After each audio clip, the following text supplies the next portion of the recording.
here because you want to learn how to program or develop for Google Glass. We're very lucky in the HIT lab. We've got 4 Glass devices, so that means that what we'll do this week is that we'll break into groups of probably 2 or 3, and then you'll be able to work together to build an app as well. So just to introduce the people that will be helping you. So this is me. I've had a long history in developing both wearable interfaces and augmented reality interfaces, and last year I was very lucky to be able to go to Google and spend 5 months working on the Google Glass team as part of my sabbatical. And one of my students is still there right now. So, Gunn, do you want to say a few words about yourself? I'm a postdoctoral fellow here, so I've been working on Google Glass for about 2 years or so, Gunn's been doing stuff. We've also got Hudong over in the corner there. Hudong's recording, but he's going to help as well. Why don't you say some words about yourself, Hudong? Any problems? I'll try to help you on the Android version plus. So Hudong's a very expert, both Gunn and Hudong are very expert Android developers, and so they'll be able to help you during the week. I'm not an Android developer, but I'll be able to help you in other ways, hopefully. And then last of all, I forgot to put Caroline's first name here. So this is Caroline over here. She's an intern student visiting us. Why don't you introduce yourself, Caroline, as well?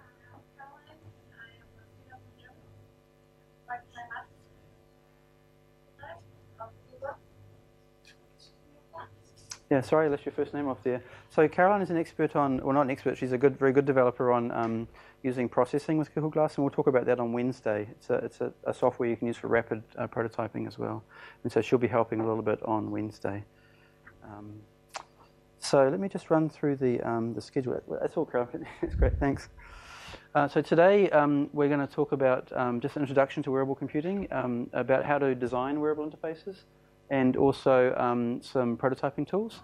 And then tomorrow, Gunn's going to take over, and he's going to talk about the how to set up the development environment, how to use the Mirror API, which is one of the 2 ways of main ways of programming Glass.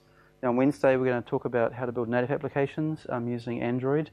For those of you who aren't very familiar with Android, then I'll be showing you how to use processing, which is a very easy language to use for Glass applications. Then on Thursday, Gunn's going to talk more about the Glass Developer Kit, and then on Friday we'll talk some about research directions. Hopefully the goal is that each group should be able to build a working demo by the end of the week, so we'll show those demos and then we'll have some application presentations. So I wanted to ask some questions though. So first of all, thanks for coming. What do you expect to get out of the class this week? Does anybody want to offer some suggestions? Or yeah, I'd like to get out some hands-on experience with Glass. I'd like to be able to see doing some stuff and programming out and showing some applications and ideas. Great, thanks for that. Anybody else have any thoughts? Yeah, I'd like to just learn what it's capable of, so I can just go back and sort of have a think about it. Sure, yeah. Okay. See what I can do with it. Brilliant. Anybody else?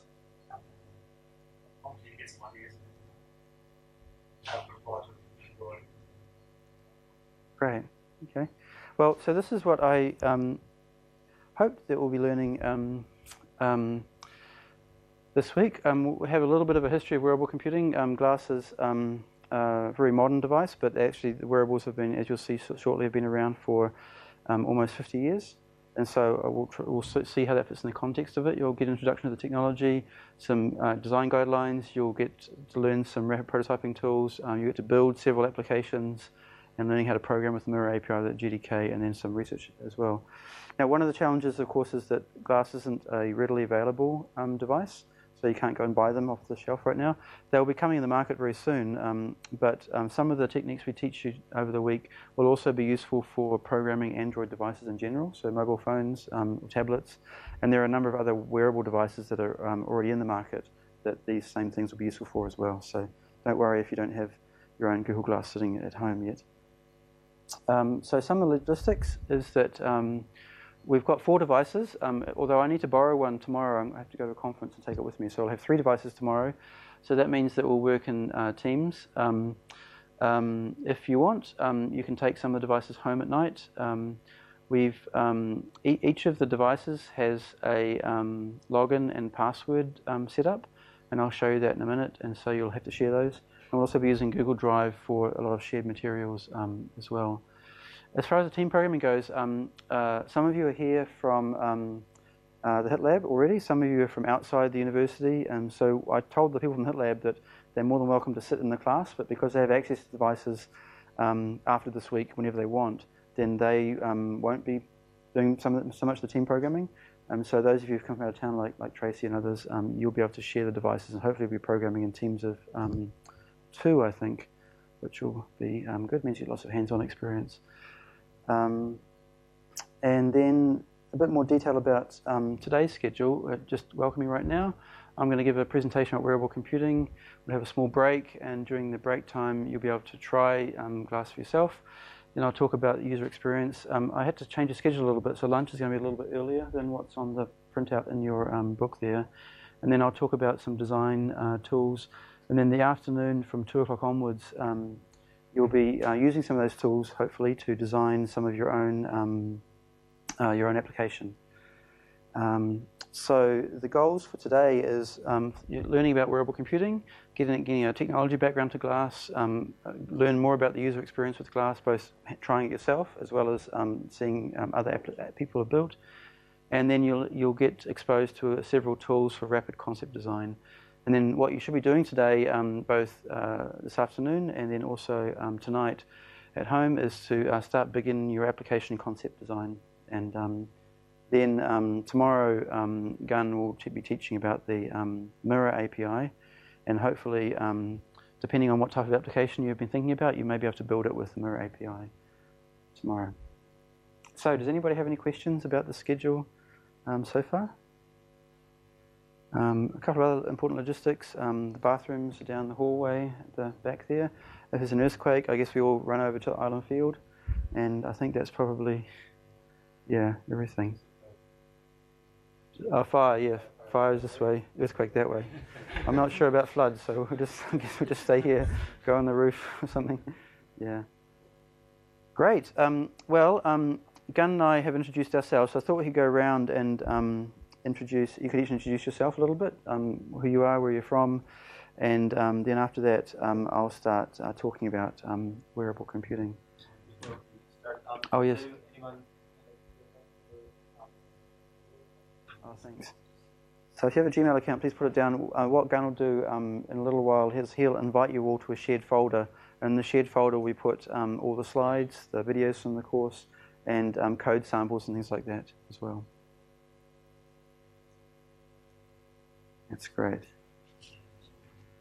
So why don't we start with you, Tracy, and we'll go around everybody. Just say a few words about yourself. And Hi, my name is Tracy Clark. I'm background in engineering.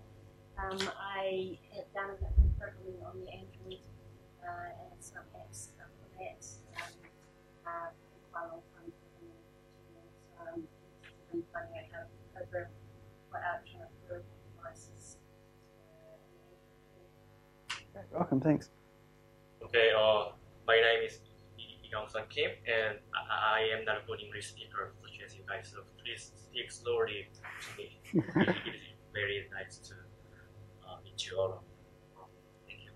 And he's come from Korea, from Seoul, so he's the person who's come the furthest for the class, so you should get a prize for that, I think. And Neville? I'm Neville Churcher. I'm from the Computer Science and Software Engineering Department here, so I think this course is a good way to try and boost some of the collaboration between the people that we have working with visualization and software visualization. It's the cool toys that guys have. Thanks, Neville. Yeah, I work at a company called Blackbat. I'm actually a student doing interning there at the moment, and we work with mobile devices for couriers. So obviously we're quite interested in seeing new developments. So I've come along here partly for fun, but also maybe try and find something useful for Glass for that. Great. Good. Look. Hi, my name is Mark George, and I'm from the Information Science Department at Otago. I'm basically here to learn probably some early stuff. Some shit. Great. Thanks, Mark. Hi, my name is Han, and I'm a mobile app developer. Yeah, I work for Motion as well. Great. And how about you? My name is Untitled Chapter. I'm from Korea. I'm doing PhD in England. I'm working on visualization.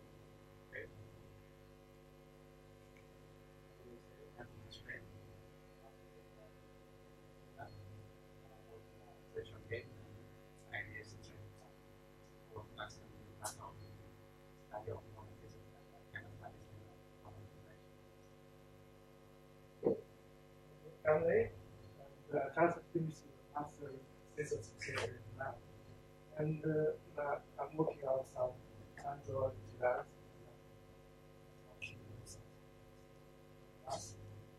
Right, thank you. I'm talking here. I'm still very Great, thank you.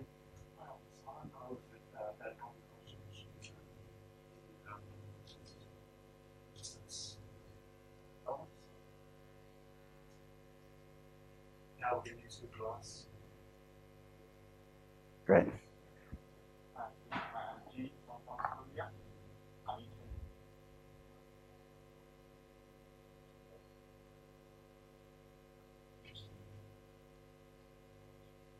Great, why don't you just have Kane and catch it?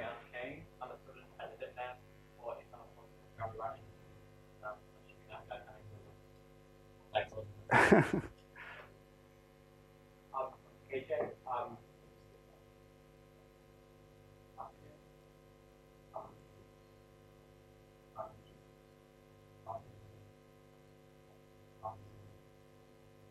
Great, thanks. Thanks for that, KJ. So how many of you would class yourselves as being competent or better Android developers? Put your hands up. 2, 3, 4.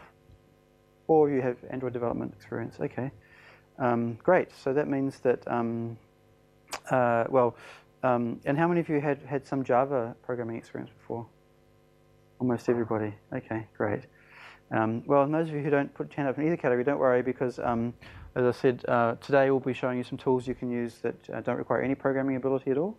And then you'll also be able to use processing, which is a very, very easy language to use as well. Good. Okay, so let me get on to the first set of slides then. And I should mention that if any of you have any questions, then just please shout out or whatever. The basic structure of the course this week is going to be during the mornings we'll have lectures, and the afternoons are going to be more hands-on programming, and probably after today or so you'll be breaking into smaller groups and working together, and then Gun and I and Hudong and Carolyn will help support your development efforts. And our goal is that hopefully at the end of every day we get together again and we share what we've been doing and review where we're at with our programming as well. So what I want to talk about first of all is give you a brief overview of wearable computing and where Google Glasses come from, and then also some of the evolution inside Google that led to Glass. First of all, though, I wanted to talk about a brief history of time. So if you looked at how timepieces have evolved over the last 500 or 600 years, you can see if you're very lucky, 600 years ago you would have had a clock in your town or village, and then about 200 years ago you may have had a carriage clock, so first portable clocks, and then a pocket watch you could or a fob watch you could carry on your body. And it's really only been 100 years or so ago that the first wristwatches have come around. So the overall trend with these timepieces has been that the timepieces have become smaller, cheaper, have more functions, and they have become more intimate. They become onto the body. And so now when we buy a watch or a clock, we never ask how many seconds a day, or it loses, or seconds a year. It's more about the functions it provides and the look of the device. So you can also contrast this with computing as well. So if you're very lucky in the 50s and 60s, you may have had one computer. Do you know when they got the first computer here? Okay. Yeah, I know when I was at University of Waikato doing my undergraduate in the 80s, they had one mainframe with a whole bunch of dumb terminals spun off that.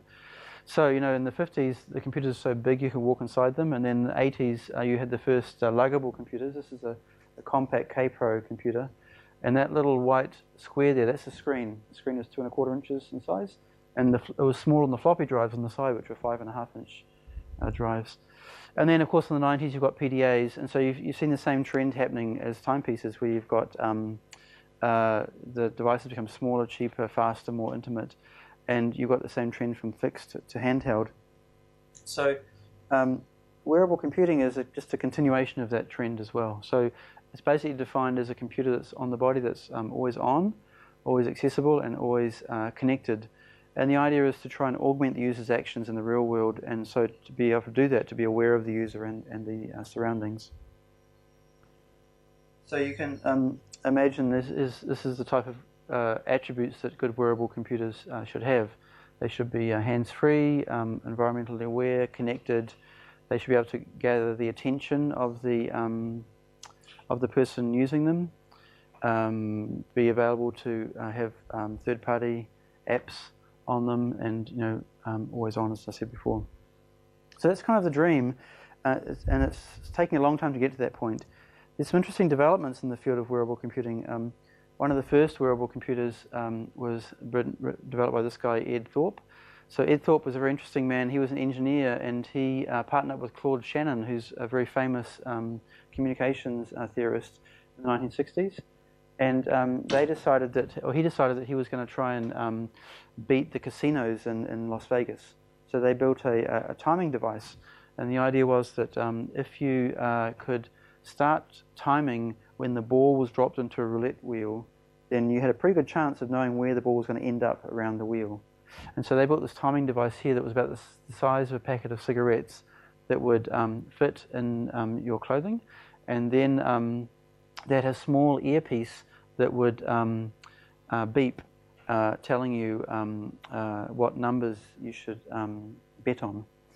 And this would run up into your ear, and then they also had you had to have input as well, so they had some switches that use input as well. So he used that to quite a lot of success to win money in Las Vegas. And then about 10 years later, Keith Taft kind of took it one step further. He was going to use a wearable computer for blackjack card counting. So he built a computer that fit around his waist, so quite bulky, but he could still hide it with clothing. And of course, with wearable computers, you have to have both input and output. So his input device was a shoe, and inside the shoe there was a number of buttons that he could operate with his toes. So he would count the cards and push the buttons with his toes. And then he had a pair of glasses that he wore that had a little light inside them, LED inside them. And again, just like the roulette wheel, the glasses would light up, showing him when it was a good time to bet. And he did pretty well. He won over $100,000, except he was detected about 3 months into his experiment, and he got booted out from the casinos in Las Vegas. And I guess at the time, they didn't have any laws against using electronic devices to prevent you from gambling, but now they do. So those are kind of early systems. It's interesting, though, that these components of Keith Taft's wearable computer have the same, pretty much the same components you have now. You've got a computer processor, you've got some sort of input device, and you've got some sort of display device as well. So one of the pioneers in wearable computing is a man called Steve Mann, and he started essentially he was a photographer, and he started wearing cameras and lights on his head and on body around the 80s, and then in the early 90s he enrolled at MIT and started wearing a computer that was used to transmit video to remote locations. And for one of his experiments in the mid-90s was that you could log to his website and you could see a live feed coming from his camera any time of the day. So he was kind of one of the early pioneers of teleexistence. And then his system evolved from very bulky systems to now he has a system that he wears that's almost perceptually embedded into a pair of cameras. The idea of using wearable computers to enhance remote collaboration isn't a new one. And British Telecom in the early 90s developed something called CamNet. It's quite hard to see in the picture here, but this fellow's wearing some headphones. He's got a microphone and he's got a display in front of his eye here hooked up with a camera. And the idea was to use this for wearable teleconferencing. So they could imagine a scenario where you're an emergency response person, you go to a scene of an accident, and you can start sending video and audio from the accident scene before you get back to the hospital, so they know how to treat the patient. So I've got a small video of this system working, and I'll show you that as well.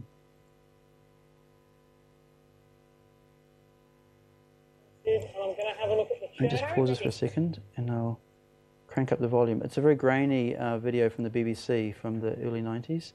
And what you'll see is a paramedic wearing a version of the system. Oh, that needs to be on the other display, doesn't it? Okay. He's communicating back to a emergency call centre and helping send images of the patient. Keith Hotchkiss wears a headset with a mini TV in front of his right eye, a microphone, headphones, and a mini camera. He's linked via satellite and special telephone lines to the hospital. Hey, Alan, can you hear me? Yes, I can. Right, we've got a 35-year-old Czech involved in an RTA running at high speed. He's complaining with a Sorry, it's so grainy. and the gear is swinging to the left. I think this Jeff's got a tension in the thorax of his right side, so I'm going to decompress him now. You're going to have to put a drain in. Have you done one before? I'm not a mannequin. Right. Consultant Alan Jones in accident. So now he can show him a picture to tell him where to put the drain. Procedure, sending a diagram of the chest to the TV screen in his headset. Picture of a chest. Is it a chest? Yeah, got that. Drop to the second space with my arrow in. That's where you need to put in a brown gauge candle. Going in now. Great. So that was 20 years ago. But even in those times, people were thinking about how wearable devices could be used for collaboration and remote collaboration. So around the mid-90s, there was a group founded at MIT Media Lab focusing on wearable computing, and you see there's Steve Mann again on the left-hand side. He does PhD at MIT. Another important person on the group is this fellow here. This is Thad Starner. He's been wearing a computer since 1993, and you can see it's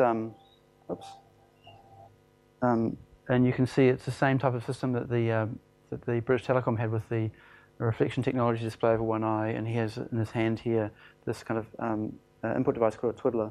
So here's Thad again in 1998 with his display on one eye. He's got kind of safety glasses on there, talking on the phone. Of course, in those days, a lot of all these systems were kind of custom built.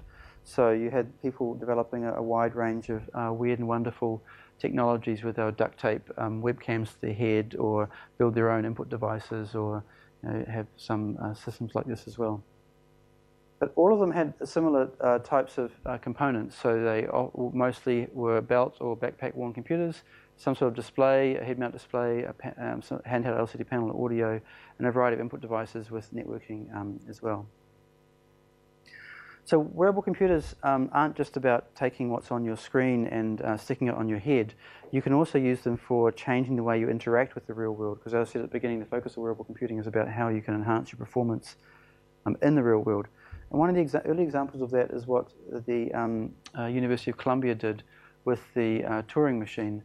And this was one of the very first examples of an outdoor augmented reality experience. So you can see the student walking around here. He's got a backpack on his back, and the backpack has quite a big laptop. There's a GPS tracking device on it, a compass, and then he also has a tablet computer he's holding in his hand here for input. And he's got a head mount display on his head. And when he walks around the real world, then what he can see is virtual tags placed over onto the real world. So when he looks at the different departments inside the university, he sees the name of the department. So this is one of the first examples of using information in place. And the longer he looks at the department, then it starts providing information about the history of the department or the people that are in the department. However, those systems had the disadvantage that they're quite bulky. So here's a number of other wearable backpack systems. This is Wayne Piekarski, who was at the University of South Australia, and he was an avid game player. So he decided to get Quake running in the real world. And so this is his system here, and this is the view through the display with Quake on it. So this is an open source game. You could hack it up to make it work. So they're mostly bulky and mostly use head mount displays. At the HIT Lab, we also were doing some work in this area, although a few years later. And one of the early projects we did was a project with Trimble. And so here I am with the backpack again, with the helmet on, with GPS on the top, and then a display and camera on my front here.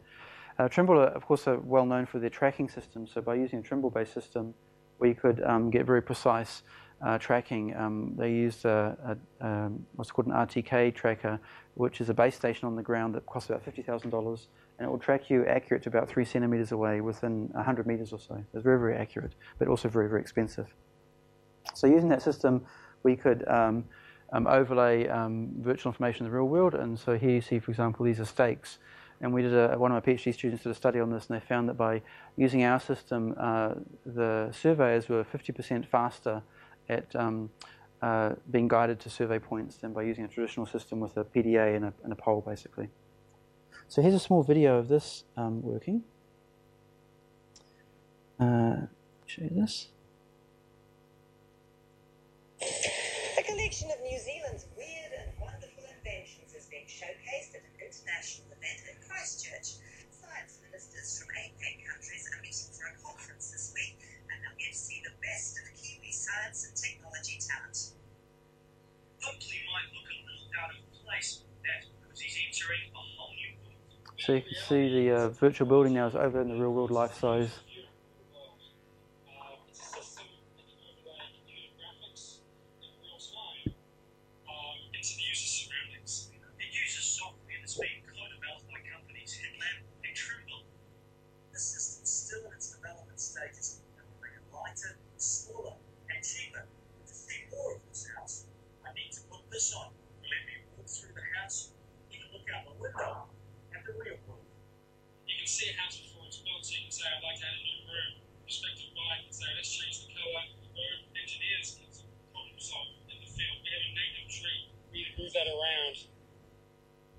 Great. So that was a very early system, but of course the problem with those, as with others, is this kind of bulky backpack you had to carry. So this is a Columbia system again. They had this custom-built wearable computer, a whole bandolier of batteries, a radio for getting the RTK position correction, a control for the head-mount display, a GPS antenna, another antenna for the RTK radio, another tracking controller here, and a big converter to convert the power and everything as well. So that's about 20 kgs worth of gear you've got to carry around on your back. Oh, I forgot, I was going to show you one more video too, which is what Wayne Piekarski did with his backpack system as well. So I said they enable you to do things that you can't normally do with a desktop system. So in his case, what he was focusing on was kind of one step beyond what we did with the Trimble system and let people build virtual models outdoors. So yes. Timmy Diva 5 user interface demonstration video covering outdoor construction examples. Street furniture placement with table. I'll just turn off the volume there. So this is the view through his headset display, and so as he walks around the real world, what he's doing is he's taking virtual objects and placing them in the real world. And so this is exactly what he's seeing. He's seeing a live camera view. He's got a compass over there, some GPS information. The way he does that is he uses hand gestures. So this is his hand right now with the glove, and on his glove fingers he's got these little tracking symbols so he can track the hand location. Then he can pick up virtual objects and move them around in the real world with his hands. So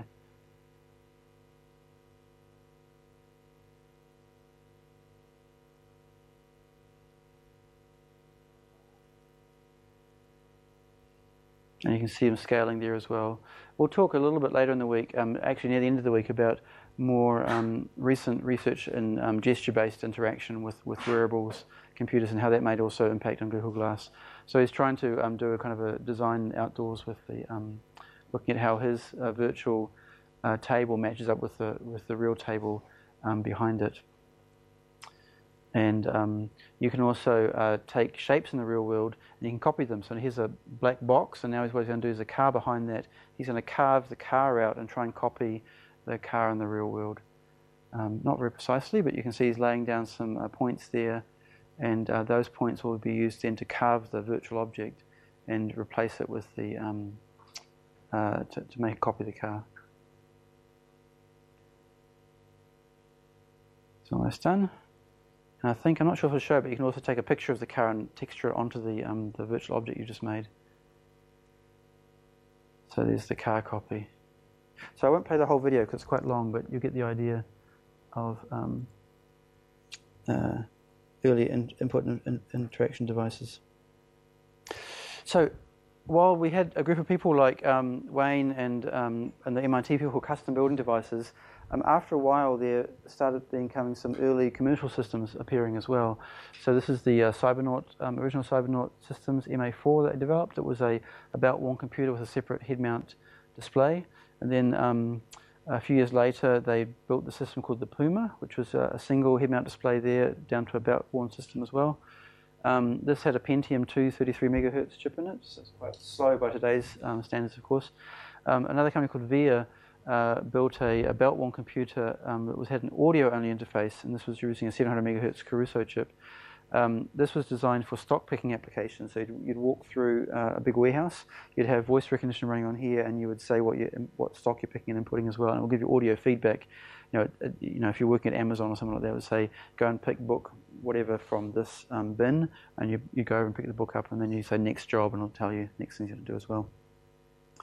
But these never, I mean, they always kind of were adopted into niche markets, mainly because when you're wearing all this stuff, you kind of look pretty silly. And if you go into social situations, it's not going to work out very well. However, around 2008, we started seeing the first location-aware phones coming around. So now, with the Android phones and then Nokia Navigator and then the iPhone a little bit later, you had GPS and compasses on your devices. And, of course, camera input as well. So that means now that some of the applications that were previously on backpack systems, like showing tags in the real world, could now be done on mobile phones. And so that same real-world information overlay that was the Turing machine now started appearing on your handheld devices. And a number of companies now operating in this space, like Leia and Wikitude and so forth, and across many application domains, especially advertising and travel guides. So Leia, for example, is one of the dominant players. It's a free augmented reality browser you can download for your mobile phone. And when you load up different channels of information, you can look around the real world and you see these tags appearing. So in this case, for example, this is showing tags of cafes that you might want to have in the real world. Has anybody tried an AR browser like Leia or another one? You've tried it, Mark? Yeah. Anybody else? Nobody? Okay. So if you haven't, then you should try and download it and have it go for yourself. I've got, in fact, I'm going to pass around my iPad with another browser running on it so you could see what it looks like when they're running. And just fire this up.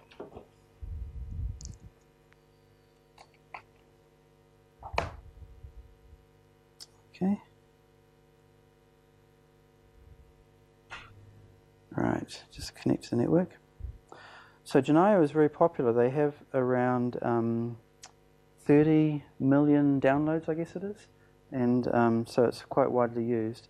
And they have a very easy, Leia has 30 million downloads, but what I'm going to show you is a competitor called Genio. And they essentially, these software all have free browsers you can download. And then you can, if you're capable of building web applications, you can easily author the content as well. So what I've got here is Genio app running, and this is linked up to Wikipedia, and it's pulling from Wikipedia points of interest around us. So I'll pass it around. You can try for yourself. You'll see on the screen there's lots of little floating tags there. You can click on the tags, and so apparently the engineering cafe is over there, and then you can view that, or you can get a route as well. You can also click this button here, and it'll change between the list mode, which gives you a list of all the points of interest, or the map mode as well. The map provides a 2D map of the surrounding area, and it puts the closest set of points to us on that area as well. And you can change back to the live AR view. So I'll pass that around and you can try for yourself. So this is a free, if you want to put it on your own device, just look for Genio on the Android store or the App Store, iOS App Store. You can download it and then you can try it for yourself. So basically, we've seen this evolution of mobile AR and wearable computing over the last 20 years. From back, you've kind of got three streams. You've got this wearable computing stream here. It's gone from backpacks to head-worn devices. You've got handheld devices that incorporate the AR browser, like I've shown before, and then you've got camera phones and camera devices that come merged down together as well. So these represent basically four major changes in computing. So the original old computers we used 20 years ago, mostly about the desktop, and then 10 or 15 years ago it became about laptop computers. 5 or 10 years ago it was about smartphones, and now head-worn wearable computers like Google Glass really represent a kind of fourth evolution, which also tracks that same evolution from I talked about originally from timepieces, where you've got something that sits on your desk, something you carry on your lap, something you put on your hand, and now something you've got on your head. So all these devices lead up to Google Glass. So remember I told you a little bit ago about Thad Starner, who was wearing computers since 1993 and was part of the original MIT Wearable Computing Group. Well, this is Sergey Brin, one of the co-founders of Google. And it turns out that in the late 90s, Sergey Brin met Thad Starner at a conference somewhere. And Thad, was wearing all of his equipment at the time. So Sergey was very curious about this and was talking to him about it and got kind of enamored by the idea of wearable computing. And some of you may remember about 3 years ago, there was a change in Google where the original CEO stepped down and Larry Page took over as CEO. And kind of as a consolation prize, Sergey Brin was able to set up his own research division, the Google X division. So it turns out when you're personally very wealthy and when you're in a company, a co-founder of a company that has huge amounts of money, then you can do amazing things in your research group. So they set up the Google X Labs, and out of the X Labs came the self-driving car that some of you may have seen, the Loon balloons that were launched from Christchurch that were providing internet from balloons, and the third publicly announced project is Google Glass. So Glass itself is essentially a cell phone level technology but squeezed into the small frame of a device here. So here's one of our Google devices. You'll see it's got a number of components. There's a battery.